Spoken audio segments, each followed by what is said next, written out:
My name is Ryan, and I'm an agorist. Today we are talking about cryptocurrencies. Are they better than gold?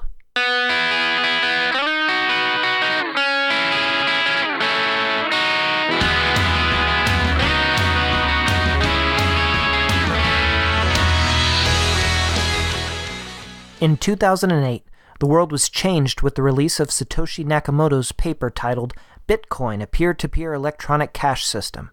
In 2009, the first version of the Bitcoin wallet was released, and the rest is history. Within liberty-minded circles, there are still regular discussions about Bitcoin and cryptocurrencies. It is usually pretty easy to tell those who know what they're talking about from those who don't.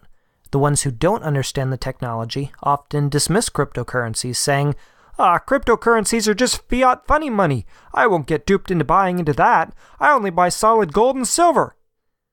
Well, rather than just ignore those people, like I usually do, I'm going to address their concerns in this episode. Are gold and silver really better than crypto? Let's quickly look at the benefits of gold and silver. First, gold and silver are precious metals with inherent value. Second, they've been consistently valued in the market for thousands of years.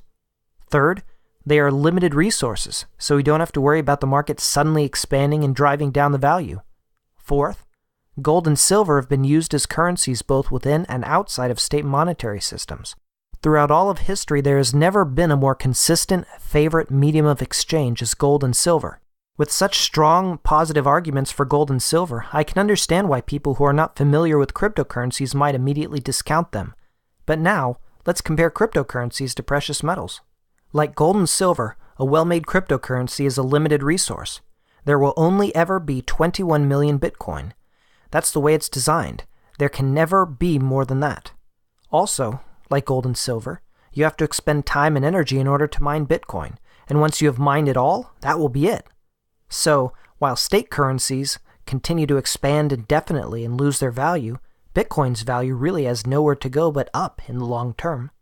Apart from the fact that it is a limited resource, there are 5 features of Bitcoin and other well-made cryptocurrencies that gold could never have. Cryptocurrency exchanges are 1. Trustless and person-to-person.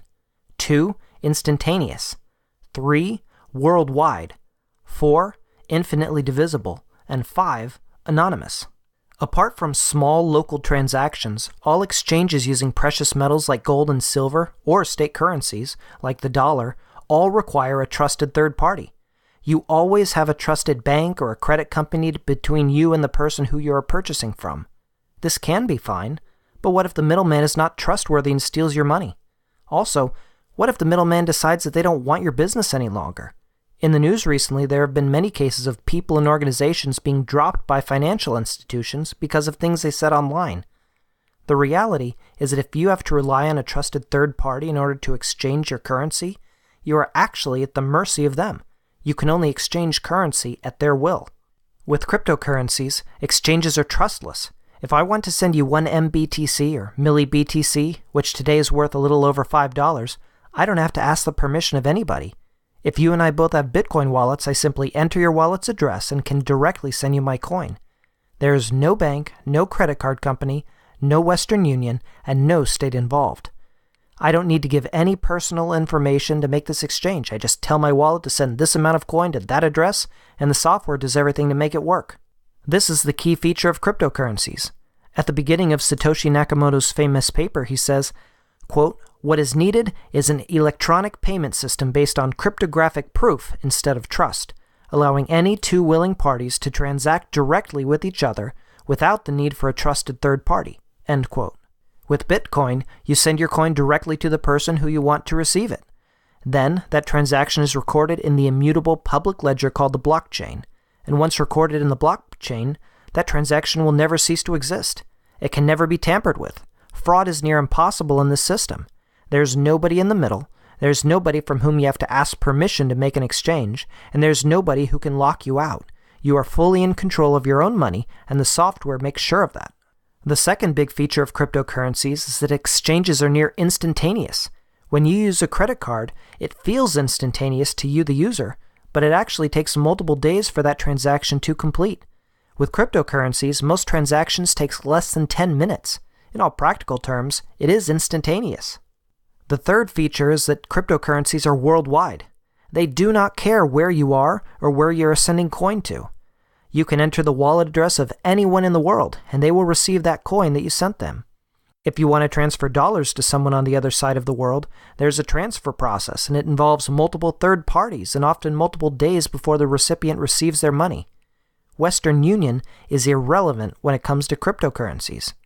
People who work in wealthy Western countries and send money home to their families in second and third world countries have been moving to cryptocurrencies because in just a few minutes they can transfer any amount of coin to their families anywhere in the world.